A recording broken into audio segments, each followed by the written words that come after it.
Hey, what's up, everybody? Real quick message before the video starts. Due to some unfortunate circumstances and something that I can't fix, YouTube is going to be shutting down this channel. So I started a new channel. I put the link in the description down below the video. If y'all could, roll over there, go subscribe. I'm going to start uploading videos to that channel in about 2 weeks. So we're going to keep rolling. We're not going to stop. We're not going to let YouTube shut us down. Thanks. Thank you, Mr. Chair. I appreciate you for hosting this committee. And I want to focus a little bit on perhaps the unintended consequences of some of our Russia and Ukraine policy of the last year. And I'm going to direct my question to you, Ms. Rosenberg, and thank you all for being here. So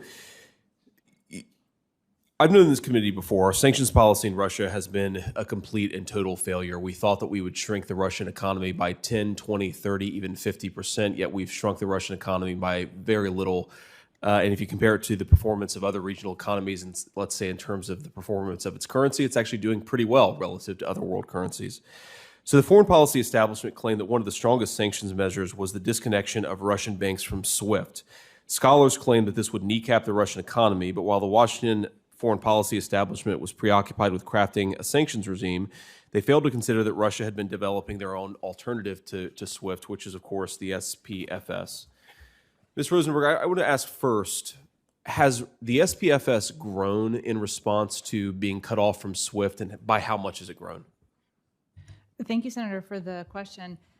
We are aware of and looking at the Russian payments rail system, if you will, the SPFS, which grew significantly earlier on in the prior stage of Russia sanctions in 2014, when it saw some of the writing on the wall about its inability to access certain international financial institutions or partners, and began developing at that time.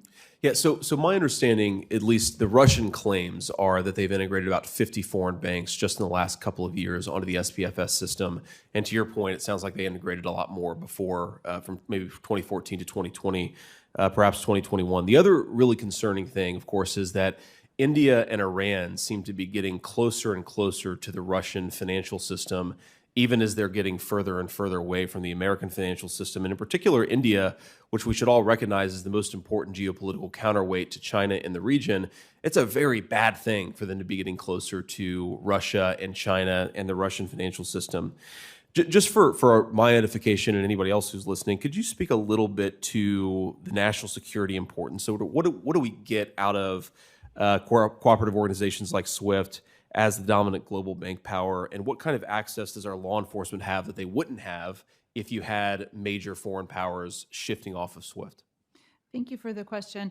I have also noted with great concern some of the developments and expanding efforts by Russia with several specific partners to have direct and bilateral financial flows. You mentioned India and Iran. Those are not the only ones. There are other countries where this is a great concern.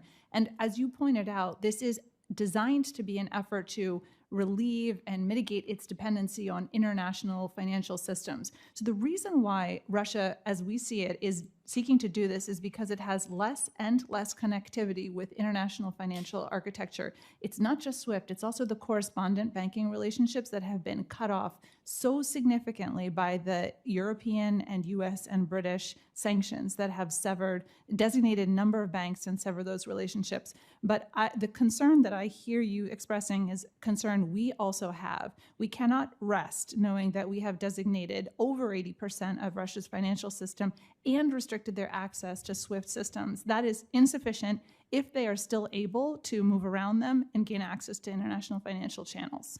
Yeah, I appreciate that, and certainly agree with the emphasis there. My concern, I guess, is that our Ukraine policy has had this massive unintended consequence. And if we had gone into this 18 months ago knowing that we would maybe be pushing India closer to the Chinese, not to say nothing of Russia, we're pushing Russia and India closer to the Chinese, we're encouraging the creation of an entirely alternative financial system. It's really important that our law enforcement has access to some of these financial transactions. It's one of the ways we catch international crime. It's one of the ways that we prevent international terrorism. If the consequence of our Ukraine policy is weakening that financial system and strengthening an alternative financial system, I think it's one of the many consequences for our country that our policymakers haven't fully incorporated, and frankly, that the American people are not fully aware of, because you don't see the effects of this stuff right away. We may be dealing with the consequences for years or even decades to come. But I appreciate your work on this and appreciate your answer to the questions. Thank you, Ms. Rosenberg, and thanks to everybody else. I yield. Hey, before you click on the next video, if y'all could do me a big favor and hit that like button. The algorithm loves it, and so do I, because it helps promote these videos and get the message out about what our government has been doing. Don't forget to hit that subscribe button and turn on your notifications, because every time I put out a video, you want to know about it, right? Thanks again, and have a good one. See you on the next one. Peace.